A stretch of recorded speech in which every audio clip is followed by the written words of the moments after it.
सदगुरु जी की पावन हजूरी में बैठी गुरु रूप साध संगत वाहिगुरु जी का खालसा, वाहिगुरु जी की फतेह।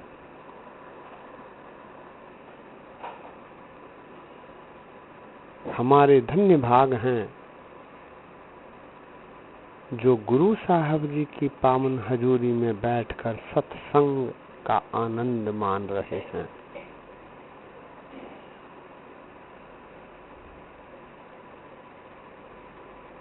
ऐसा सुभाग अवसर बहुत कम लोगों को मिला करता है। गुरु कृपा करे कि ये सत्संग हमारा सफल होवे। आज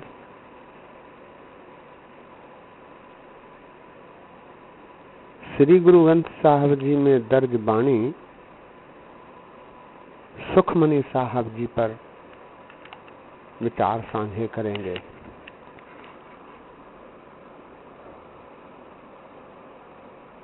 राग गौड़ी में रची गई रचना सुखमनी साहब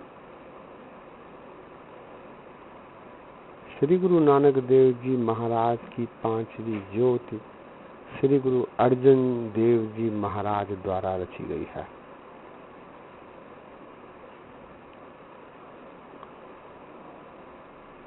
कुछ इतिहासकार ये मानते हैं कि गुरु अर्जन देव जी महाराज ने एक ही बैठक में सारी वाणी रची।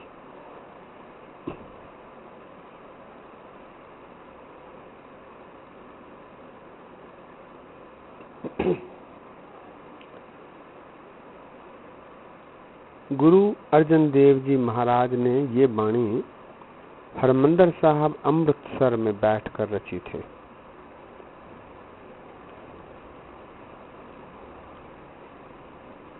गुरु ग्रंथ साहब जी के 262वें अंग से 296वें अंग तक ये वाणी दर्ज है।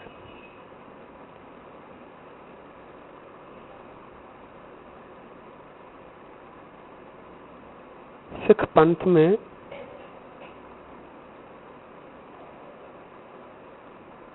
ये वाणी बहुत ही लोकप्रिय है।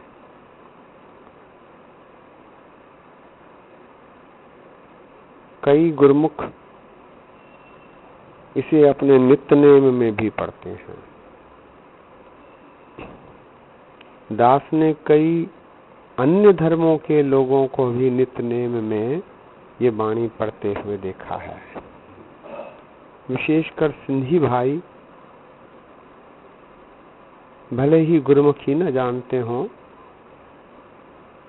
सिंधी भाषा, हिंदी भाषा और अन्य भाषाओं में सुखमनी पढ़ा करते हैं। दास ने ऐसे कई सिंधी भाइयों के दर्शन किए हैं।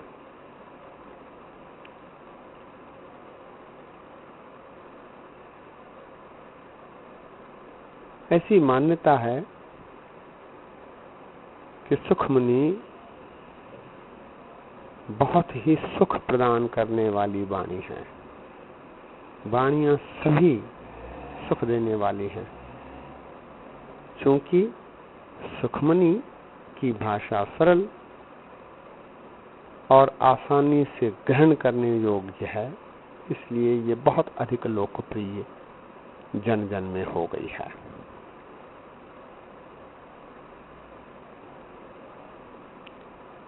सुखमनी पिछले कुछ सालों से सामूहिक रूप से भी पढ़ी जाने लगी है। लोग संगत करते हुए मिल के बैठकर सामूहिक रूप से इसका पाठ करने लगे हैं। एक एक पंक्ति सब मिलकर पढ़ते हैं। सुखमनी साहब की सैकड़ों सोसाइटियां भी बन गई हैं, जो बारी बारी हर एक के घर में सुखमनी का पाठ मिल बैठकर करती हैं।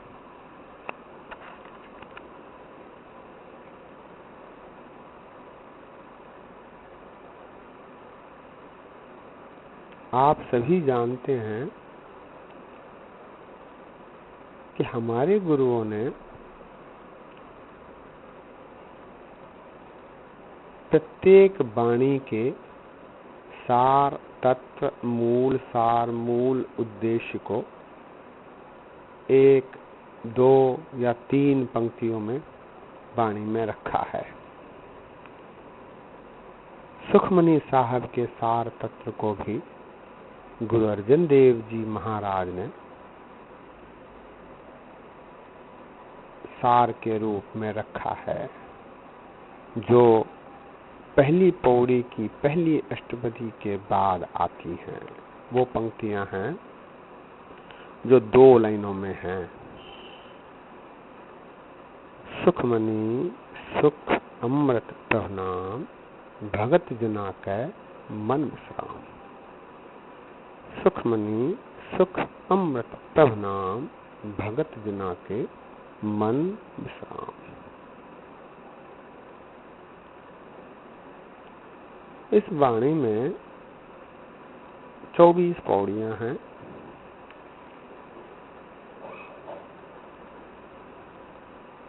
हर पौड़ी में 8 अष्टपदियां हैं। हर अष्टपदी की 10 पंक्तियां हैं। अष्टपदी अर्थात 8 पंक्तियों वाली वाणी, लेकिन महाराज ने 10 पंक्तियों वाली अष्टपदी इसमें रखी है। और प्रत्येक पौड़ियों के पहले एक श्लोक रखा है। श्लोक पौड़ियों के भाव को ही उजागर करता है। पहला श्लोक मंगलाचरण है। श्लोक है आदि गुरुवे नमः, जुगादि गुरुवे नमः, सतगुरुवे नमः, श्री गुरुदेव ए नमः।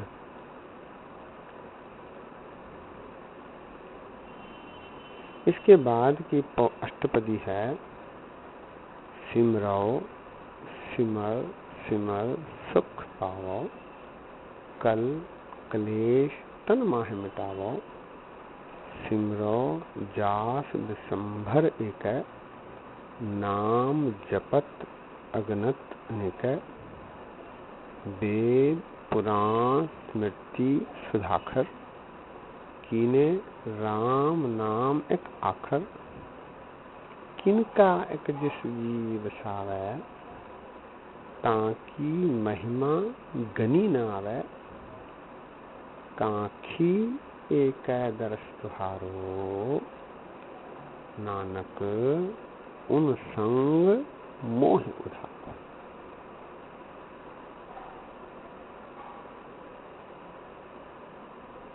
पहली अष्टपदी से ही ये स्पष्ट हो जाता है कि सुखमनी साहब एक आध्यात्मिक रचना है। दास ने पीछे आशा दीवार पर विचार साझे करते समय कहा था कि आशा दीवार सामाजिक चेतना को उजागर करती है और सुखमनी आध्यात्मिक चेतना को उजागर करने में सफल है। तब कुछ मित्रों ने पूछा कि आध्यात्मिक चेतना से क्या तात्पर्य है, क्या अर्थ है। आध्यात्मिक चेतना अर्थात ईश्वर प्राप्ति में मन की व्याकुलता, मन की व्यग्रता, मन में उठ रहे प्रश्नों के उत्तर जानने की चेष्टा को आध्यात्मिक चेतना कहा जाता है। गुरु अर्जन देव जी महाराज ने सुखमनी साहब के द्वारा प्रभु भक्ति, उसमें आने वाली कठिनाइयां निवारण और सहज मार्ग, सहजता से ईश्वर प्राप्ति के मार्ग दर्शाए हैं। बहुत गूढ़ गंभीर वाणी है। इस पर कई PhD हो चुकी हैं, ताका अंत न जाने को, ऐसी वाणी ये है जिसमें आप जितना डूबोगे उतना ही सुख। कुछ उत्साही संत ये भी कहते हैं कि सुखमनी साहब में 24,000 शब्द हैं, मनुष्य दिन में 24,000 श्वास लेता है। जो 24,000 श्वास लेता है वो यदि सुखमनी पढ़ता है तो उसके उस दिन के 24,000 श्वास सफल हो जाते हैं। कुछ संतों का ये मानना है। बहुत सारी बातें उठकर आती हैं, हो सकता है ये सही हो।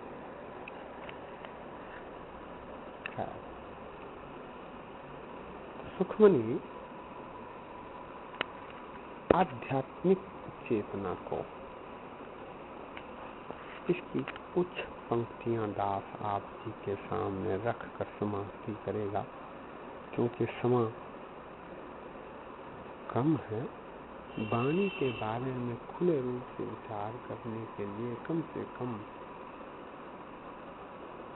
आधा घंटा या 45 मिनट की जरूरत होती है।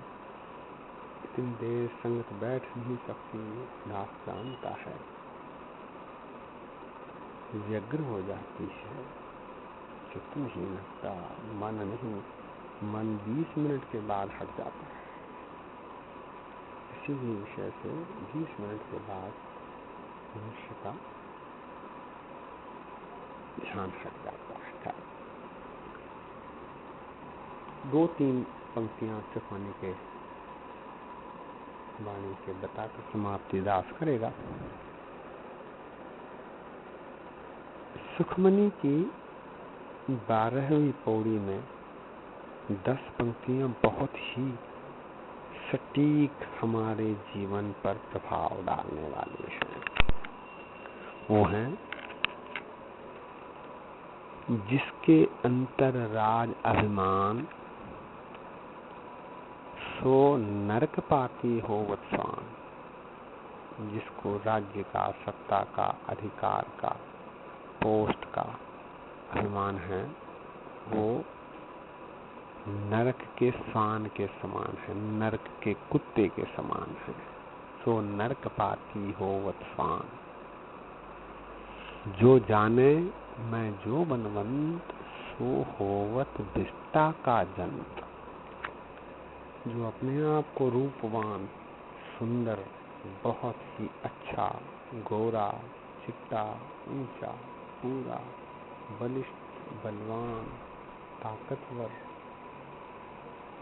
मानता है, जो जाने में जो बनवंत, सो होवत विष्टा का जंत। विष्टा अर्थात नरक, वो नरक के जानवर के समान है। आपस को क्रमवंत कहावे,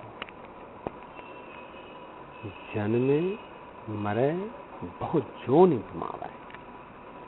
जो अपने आप को ही कर्मवंत कहलाता है, जो कहता है कि ये सब मैंने किया है, ये मैंने बनवाया है, ये मैंने तुड़वाया है, ये मैंने लगवाया है, ये मैंने किया है, जो मैं करता है।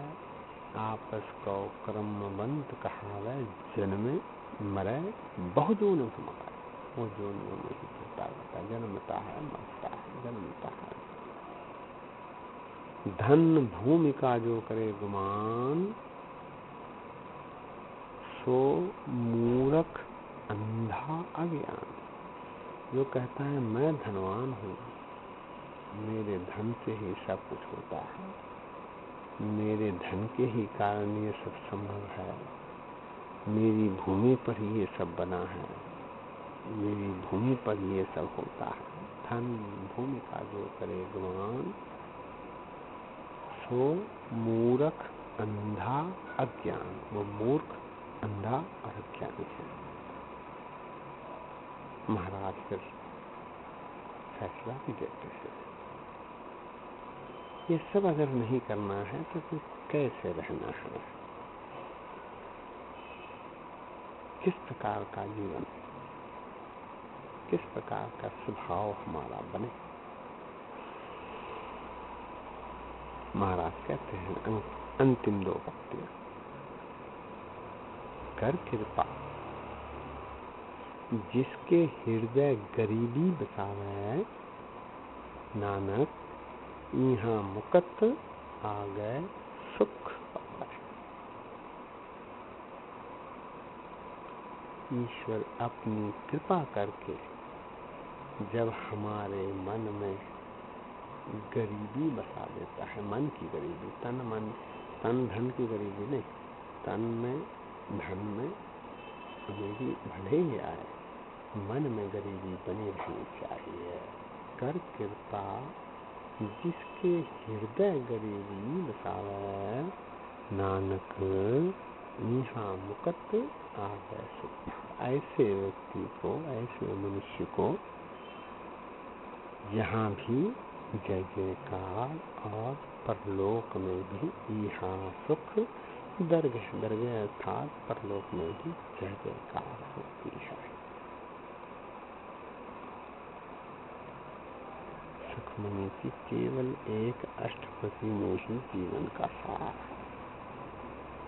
सारी अष्टपदियों में कितनी बातें, कितना खजाना होगा, यह हम बता लगा सकते हैं। 2 और पंक्तियां, छोटी छोटी 2 पंक्तियां, तो मिन्नत माफ करें, पढ़ के समाप्ति है। वो कहते हैं मन बेचे सदगुरु के पास, किस सेवक के कार।